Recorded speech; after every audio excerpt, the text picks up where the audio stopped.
मित्रों, प्रसिद्ध यूनानी विद्वान अरस्तु ने कहा है कि शासक को बिना पक्षपात के नागरिकों में उचित समानता का ध्यान रखना चाहिए। संक्षेप में कहें तो अरस्तु के लिए आदर्श राज्य और समाज वो है जो अपने सभी नागरिकों के साथ समानता का व्यवहार करता हो। लेकिन अपने देश की लोकतांत्रिक व्यवस्था में यह समानता का भाव शायद बहुत पीछे छूट गया है। इस वक्त मेरी बाईं तरफ असमानता का साक्ष्य आप देख रहे हैं। पहले आपको बिग वॉल पर एक कैलेंडर दिखा देते हैं। देखिए, ये इस्लामिक कैलेंडर है और ये कैलेंडर निकाला गया है रमजान मुबारक के मौके पर।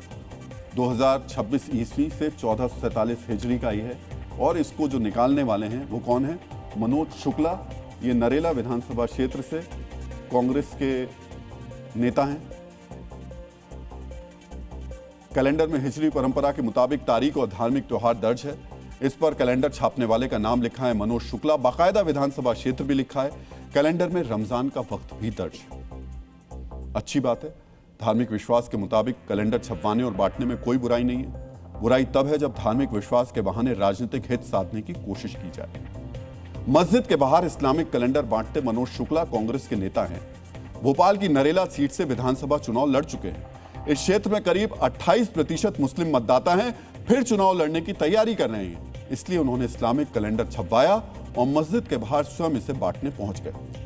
समाज के एक वर्ग को विशिष्ट महसूस कराने और चटपट फायदा उठाने वाले इस राजनीतिक फॉर्मूले का असर भी तत्काल दिखाई देने लगा। ये हर साल जंतरी बांटते हैं, इसमें बुराई क्या है? इससे फायदा क्या है आपको? इससे नुकसान क्या है? आपको अच्छा लग रहा है? बिल्कुल अच्छा लग रहा है। समाज में अगर समाज के अंतिम छोर के व्यक्ति की चिंता करते हैं, समाज के बीच में काम करते हैं मनोज शुक्ला, तो उसमें बुराई क्या है? ये कैलेंडर से क्या फायदे का है आपके?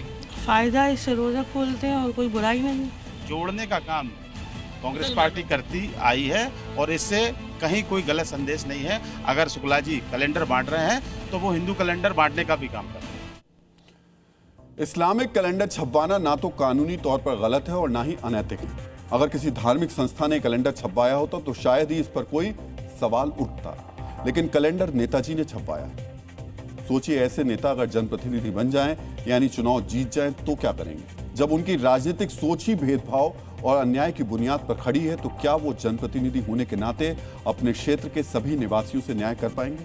क्या जनप्रतिनिधि होने का दायित्व वो पूर्ण ईमानदारी से निभा पाएंगे? इसलिए नरेला विधानसभा क्षेत्र के लोग मनोज शुक्ला पर अब सवाल उठा रहे हैं। कैलेंडर तो बहाना है हिंदू मुस्लिम को आपस में लड़ाना। आप योजना समझिए दिग्विजय सिंह जी की क्या है। ये घातक तरीका है इनका और खतरनाक राजनीति ये लोग चुनाव के दृष्टि से रचने वाले हैं। का कैलेंडर बांटने का शौक था तो आपको हिंदू लोग नहीं दिखते क्या? हिंदुओं के कैलेंडर नहीं दिखते क्या? उनका पंचांग नहीं दिखता है क्या? सम्राट विक्रमादित्य ने हमारा पंचांग बनाया था, क्या वो पंचांग नहीं दिखता है क्या? सिर्फ मुसलमानों को खुश करने के लिए, एक समुदाय को खुश करने के लिए आप इस प्रकार अंधे हो चुके हो कि आप सर तन से जुदा होने वालों को भी अपनी पार्टी में जगह दे रहे हो। यही चीज अगर ये हिंदू लोग करेंगे और यही बीजेपी की पार्टी करेगी तो इसके लिए वोट बैंकिंग हो जाएगी कि ये वोट के लिए कर रहे हैं, इसके लिए कर रहे हैं। प्रसिद्ध यूनानी दार्शनिक प्लूटो ने अपनी पुस्तक रिपब्लिक में लिखा है कि आदर्श शासक ज्ञान, सत्य और न्याय का प्रेमी होना चाहिए। मनोज शुक्ला जी भी अगर चुनाव जीत गए तो शासक बनेंगे। क्या वो आदर्श शासक बन सकते हैं? क्योंकि वो न्याय नहीं, अभी तो फिलहाल किसी और दिशा में जाते नजर आ रहे हैं। हम इसे तुष्टीकरण नहीं कहेंगे, ये तुष्टीकरण से बड़ी और खतरनाक बीमारी है। ऐसी सोच सामान्य नागरिकों को एक दूसरे के खिलाफ खड़ा करती है, समाज के एक वर्ग को विशिष्ट तो दूसरे को उपेक्षित महसूस कराती है। ऐसी सोच ही सामाजिक बंटवारे के बीज बोती है। मित्रों, जरूरी है कि ऐसी सोच वालों को बताया जाए कि उनमें जनप्रतिनिधि बनने की योग्यता है या नहीं है। वो नैतिक तौर पर जनप्रतिनिधि बनने के योग्य हैं या फिर नहीं है। अगर वो सच्चे जनप्रतिनिधि बनना चाहते हैं तो ये पक्षपात वाला नजरिया छोड़ना होगा, सर्वजन हिताय वाली सोच को अपनाना होगा।